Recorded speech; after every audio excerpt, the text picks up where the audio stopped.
Hi, I'm Connie Whitman, your host, and you're listening to Enlightenment of Change on webtalkradio.net. Always a pleasure to have you with us today.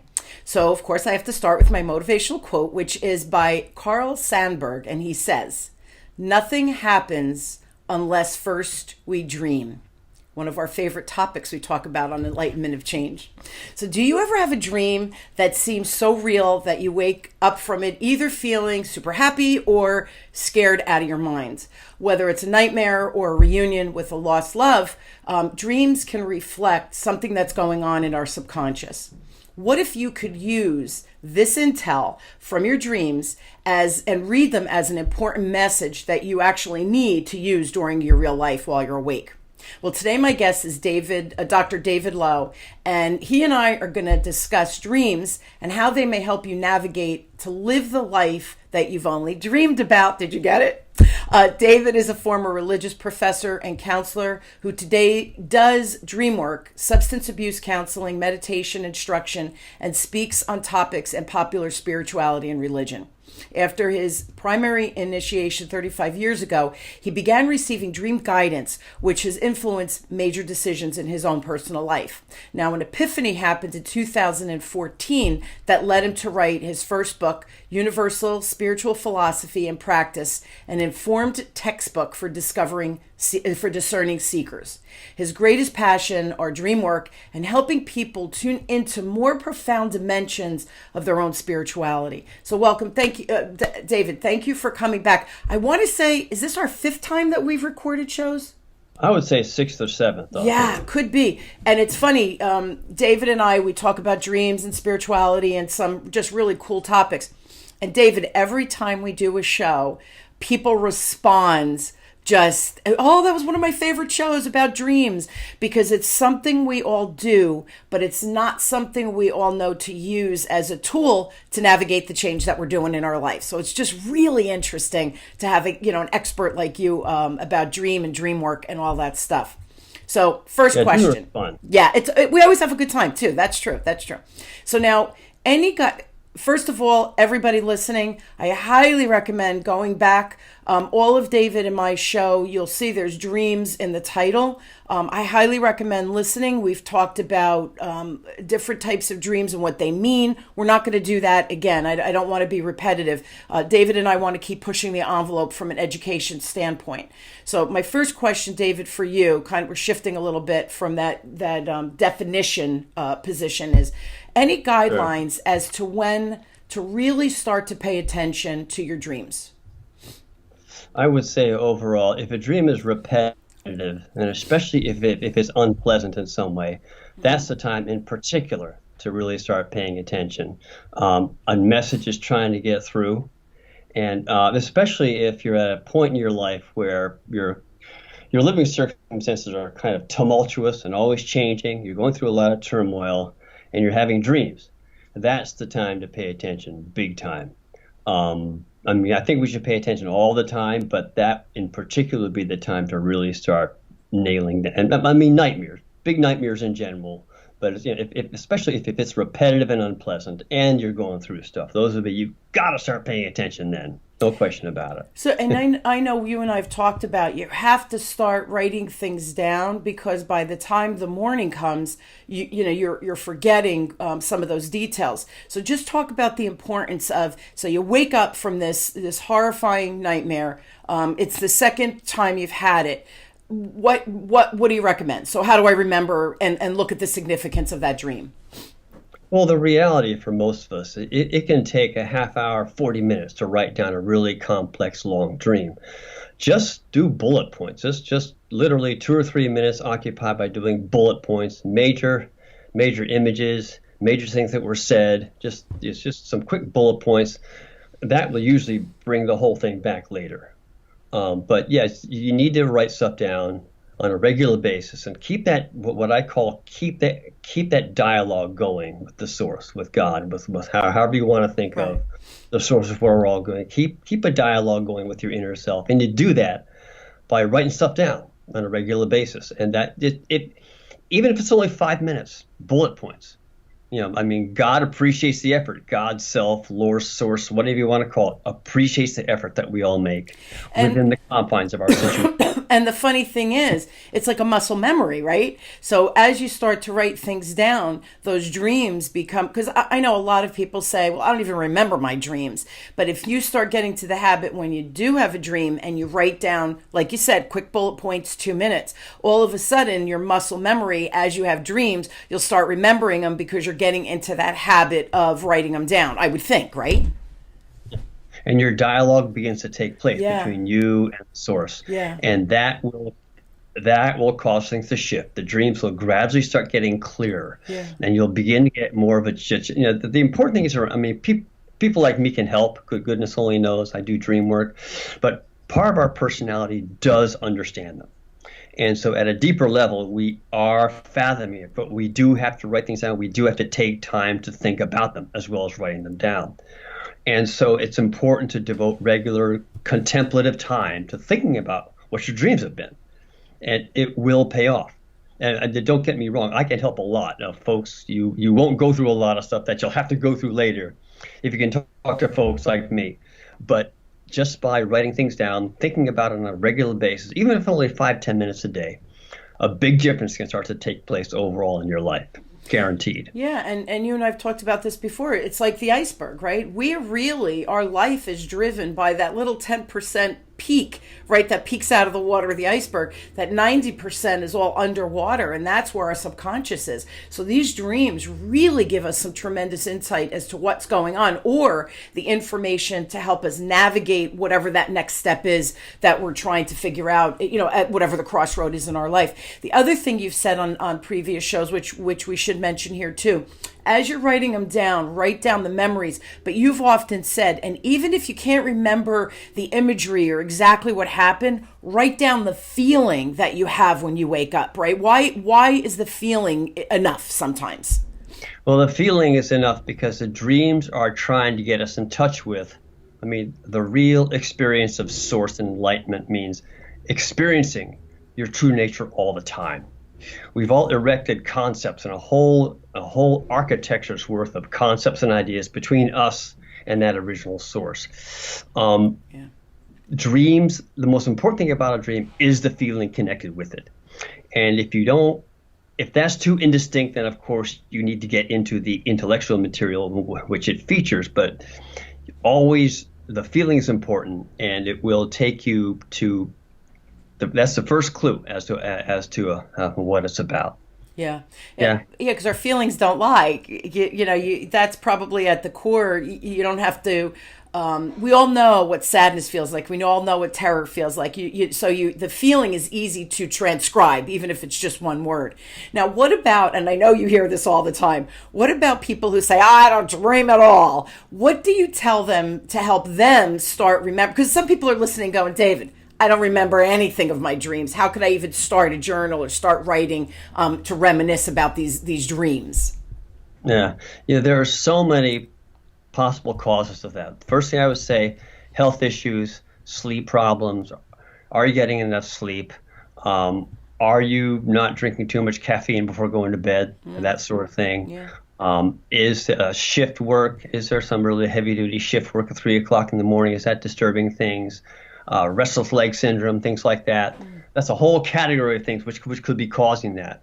Otherwise, it's interest. It's all about interest, conscious interest in your spirituality and wanting to get in touch with your deeper self. If you really have an interest, if you go get a book and read it about dreams. You do something with your body. Go get a book, read it. Go get a notebook, put it next to your bed. Get a pen, put it there next to your notebook. Affirm to yourself out loud, "I will remember my dreams." Before going down, before lying, and then imagine yourself writing them down when they come. Imagine yourself writing them down. And if you express that kind of interest and actually express it in some sort of informal ritual with your being before bedtime, then they will come, then they will begin speaking up in a way that you can remember. Everyone dreams every night, but nobody knows why we all don't remember more dreams than we do, even those of us who remember a lot of them. But we can all start remembering more with interest, but we need to take explicit interest in them. That's important. Yeah, and you said the ritual. Everybody listening, I'm telling you, if I said to you, what's your night routine? They would be like, I do this, I empty the dishwasher, I throw it in a batch of laundry, I go brush my teeth, I wash my face. Everybody has a ritual at night. Everybody has a ritual in the morning. So I like that idea of making this part of your evening ritual. And another thing, it was funny, I took an online class, Learning Strategy, with Paul Sheely, a shout out to him. Great program. But it's all about meditation and stuff and getting in touch with your subconscious and messaging and all of that. And he says to help enhance at night before you go to bed, just take a minute and reflect on what really went well during the day. Like what made you real happy? And think about that. Then think about one thing you're excited about tomorrow. And then the next thing he says is take a minute to think about, what do I want to dream about tonight? So I would think, based on our conversation, David, if I am at a crossroad and I'm thinking, oh, I don't know if I should do this, I don't know if I should do that, that dream would be, you know what, give me some insight in a dream. What is the best course of action for me? And the subconscious, because we know, right? Don't we all have the answers in us, David? And the dreams help us get it out, right? Yeah, absolutely. I cannot imagine a better routine than what you just suggested. And be aware also that, grace and guidance and the will of God and whatever you want to call it and so forth, that's going to come on its own time. We can ask for we like the saying goes, we ask for what we want and we get what we need, right? So it's not like our prayers are always going to be answered. That's right. But be tolerant, be patient, have some humility, and submit before whatever this almighty great fate and task is that we all have for each of us. Bear that in mind when you go to sleep, and have patience and love and humility and fortitude and willingness to sacrifice, and those dreams will start speaking up. But you need to be interested. That's the main thing, is to take an interest. Yeah. And it's funny because every time we post a show, the result is, oh my God, I learned so much. Oh my God, I'm dreaming more. I get the biggest kick because then I run into people, because a lot of people at my corporate clients, like I run into them in the hallways and stuff. Oh, I love that dream show. And I giggle because I think it's something that we all have in common. Every human walking this planet, right? We all have it in common. So that when I get that charge, I get real excited because it means that people are willing to change and they're excited when they have a potential tool, to help them with that change. Now, do you have some regular or general guidelines for interpretation, which most dream specialists kind of agree on? Because I know there's a lot of books that have different perspectives, but are there some common core things that the listeners could relate to? Yeah. Some common core things are some major. There's a guy named Jeremy Taylor. He's a great dream worker out in California. He passed away recently, last 5 years ago or something. He took the writings of Carl Jung and all these other more famous people, Jung, Fritz Perls, Monty Ullman, people like that, and synthesized them into a series of basic principles, which have pretty much pervade the field. And one of them is, all dreams come in the service of health and wholeness. That's a controversial idea, but there are different kinds of dreams. But as far as REM dreams go, rapid eye movement dreams, which are most dreams, they all come in the service of health and wholeness. Pretty much all of us think. Only the dreamer can know what a dream means, because only that person has his or particular set of memories, notions, sentiments, associations. The person may be way off at first, but once they tune into the symbolic nature and how other people can contribute to their understanding, only they can really know what the dream is trying to tell them. No dream comes to tell you what you already know, is another basic idea.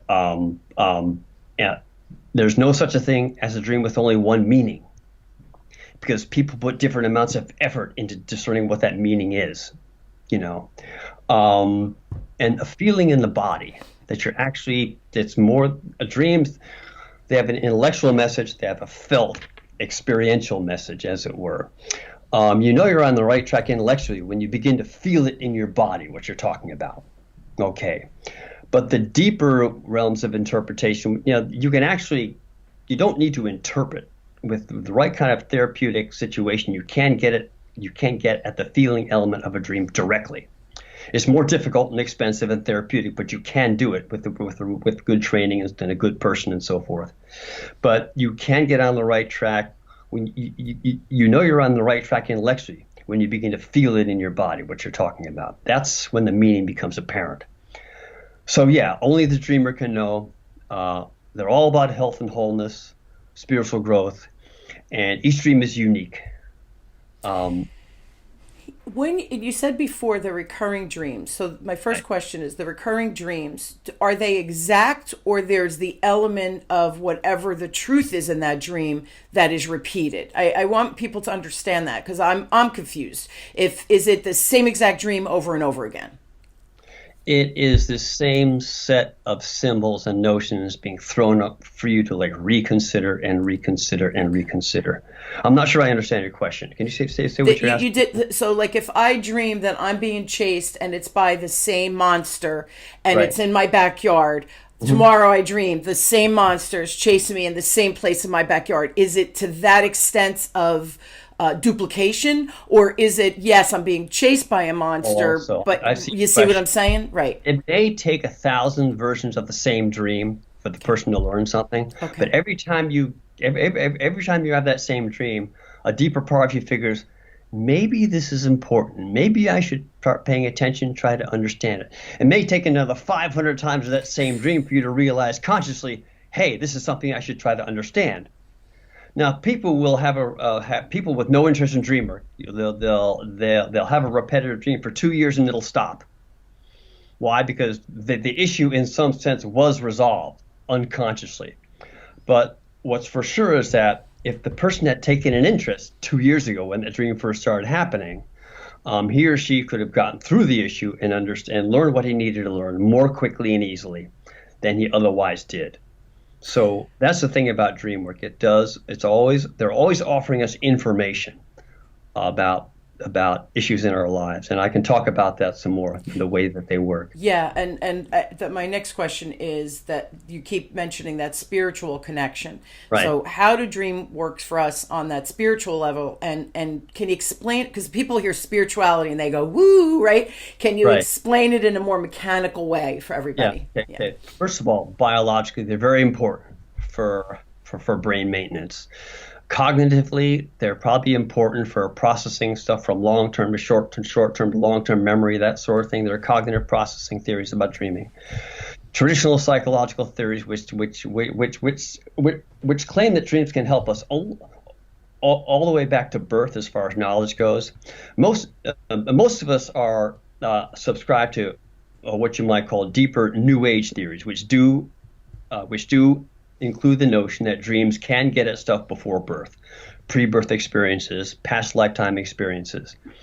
What dreams do, they're like a kind of advanced radar, which are always looking for interference patterns out in our space-time future. Okay, and we all have karmas to go through. We're all going to go through difficult stuff. The most diligent person about his dreams and spirituality will go through difficult things and problems in life, but most of the things out there that we're going to experience, we have choices about.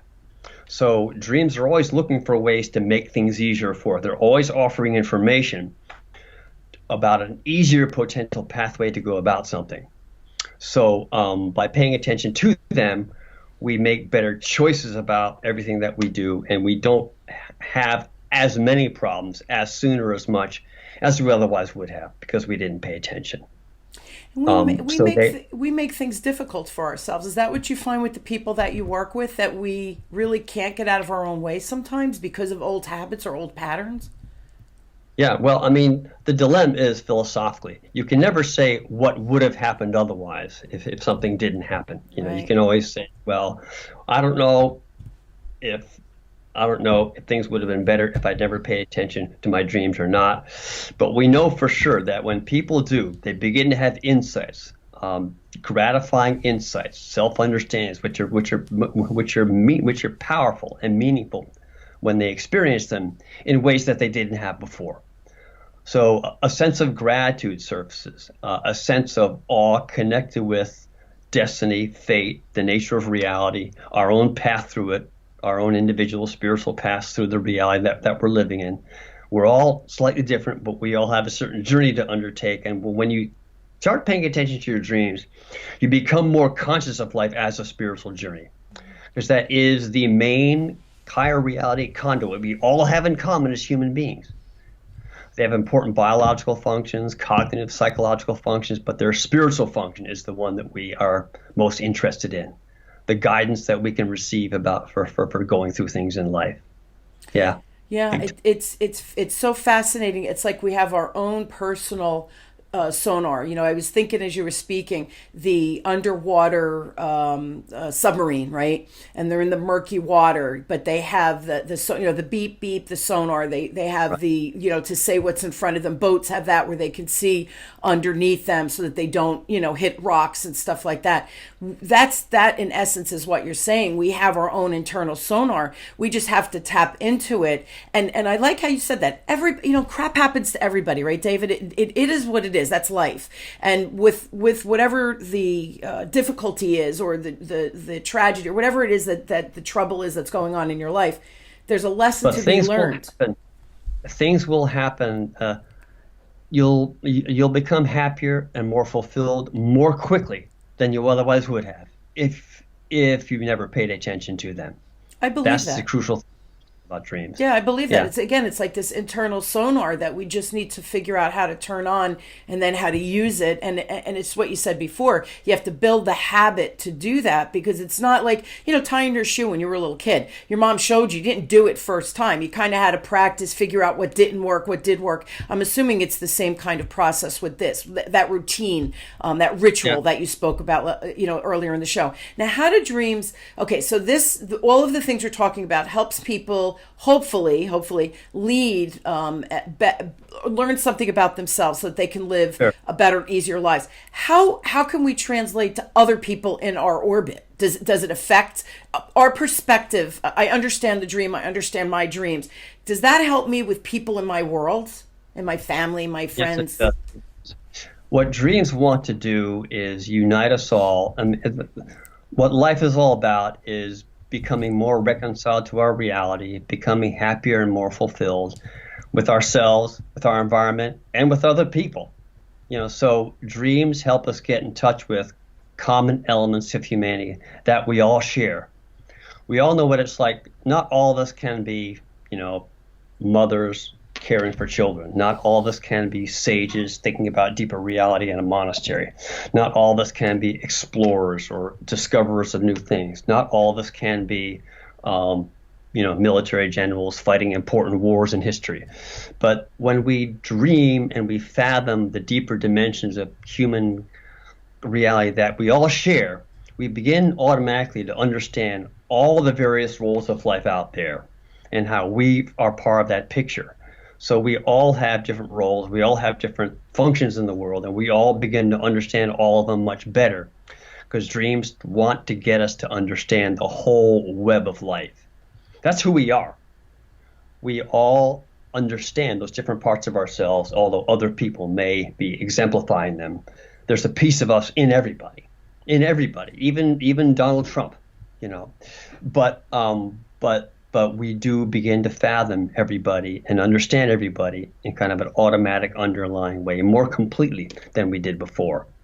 There's And we're all, something of course, we're all after the same things. We're all after the same basic things. There's something very comforting in that, because I do believe that if I talk to someone in the Middle East, right, another mom in the Middle East, and I said, what do you want?